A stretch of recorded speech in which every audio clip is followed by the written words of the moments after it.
Hey, I'm Nick Rollo. Welcome to the Producer Place. Hope you're doing well. A question I get quite a lot is why are my vocals harsh and how do I make them less harsh? There's a lot of reasons for this. I thought I would break it down. Let's get into it. But before we do, smash the like button, hit subscribe, and turn on the notification bell. It helps me out a ton. Yeah. So in my opinion, there's two main reasons for why your voice sounds harsh. One, it's a microphone/gear problem, or two, you just have a harsh sounding voice. I'll break down both of these. Number one, some microphones have different frequency responses. Frequency responses being some might be brighter, some might be darker, some might have more of like a bottom end boost or a mid boost or the opposites. Also, the quality of the actual things that are in the microphone has a massive impact on what the sound is like. If it's got bad components, it will often sound quite trebly and thin, and trebly can be good, but if it's thin it sounds like kind of hurts your ears, and that can result in quite a harsh sound. Harshness tends to occur in like the 3000 to 8000 hertz range, 3 to 8 kilohertz range. That's what you say, kilohertz? It's typically just like these small little spikes of noise and frequency that really stick out, and they're quite piercing. And I think for the most part, the predominant reason why it's sounding harsh is because the microphone is probably just as kind of harsh sounding.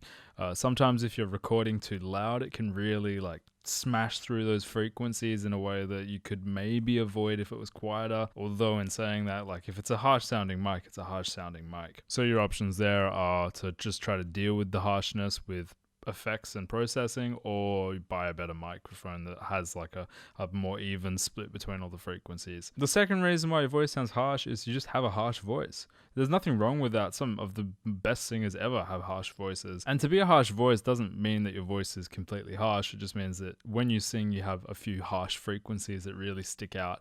Typically, as I said, in that kind of like 3 to 8K range. And that's just part of your singing. Like the benefits of having a harsh kind of voice, a piercing voice, is that it pierces through the music quite easily. Like it doesn't need to be loud to be heard.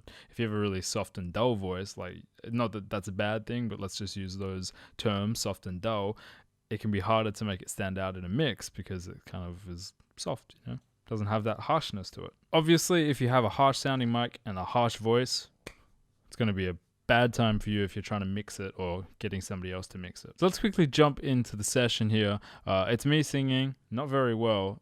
I don't think personally my voice is particularly harsh. I'm also recording on a nice microphone, so it's kind of the opposite of what the problem would be if you had a harsh voice and also a harsh microphone, but I'll show you how I would deal with the harshness.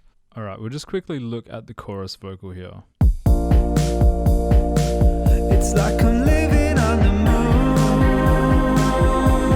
stuck up in my room. I don't know what to do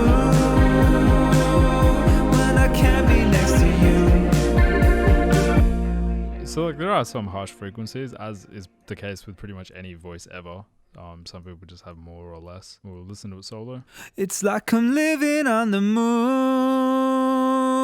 moon, stuck up in my room. I don't know what to do when I can't be next to you.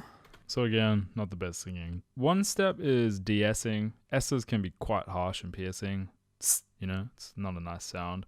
So making sure that you're de-essing in kind of that, you know, that range anywhere in here is nice. It really depends voice to voice, but just making sure you're de-essing, critical. In terms of actually dealing with the harshness, the way I would usually go about it is I would use a EQ, like Fab Filter, but you know, any standard DAW EQ is fine.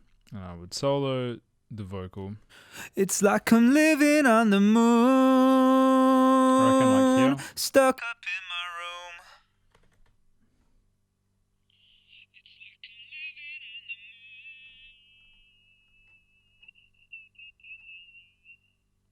Maybe that's one frequency. I don't know what to do.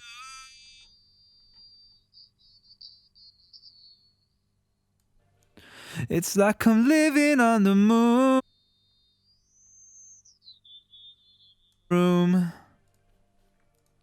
I don't know what to do when I can't be next to you. It's like I'm living on the moon, stuck up in my room. Don't go too crazy. If you EQ too much stuff out, you will be left with like a lifeless voice. 2, one is fine in my opinion. Go for a fairly small Q, so just this thing here. If it's wide, it hits heaps of frequencies. If it's small, it only hits a few. You can go pretty hard with how much you take out because it's quite small. Another thing you can use is a tool like Soothe, or there's, I think, a Brainworks Refine or something like that.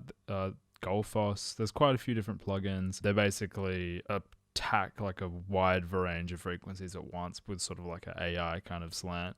And that can be a really good way of actually getting rid of some of these frequencies, just having them do it for you. The main thing is like there'll be a couple frequencies that really stick out. You'll see them on an EQ because it'll be like in that 3 to 8K range. There'll just be a few things that kind of go, pff. Look for those, get rid of them, maybe boost above it. So once we've done this, maybe add a bit of a shelf here just to kind of compensate. Also DS, important. You can boost some stuff at the bottom end, either using like wide cues or using like analog emulation stuff like a SSL channel or various other EQs.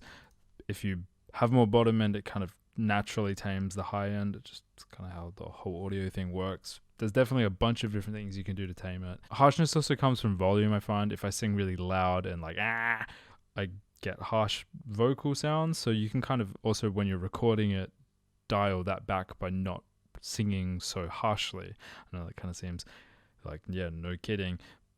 But like A sounds are going to be infinitely more harsh than an O sound, just purely like phonetically. So keep that stuff in mind. I hope this has been helpful. If it has, hit the like and subscribe. I'll catch you later. Have a good one.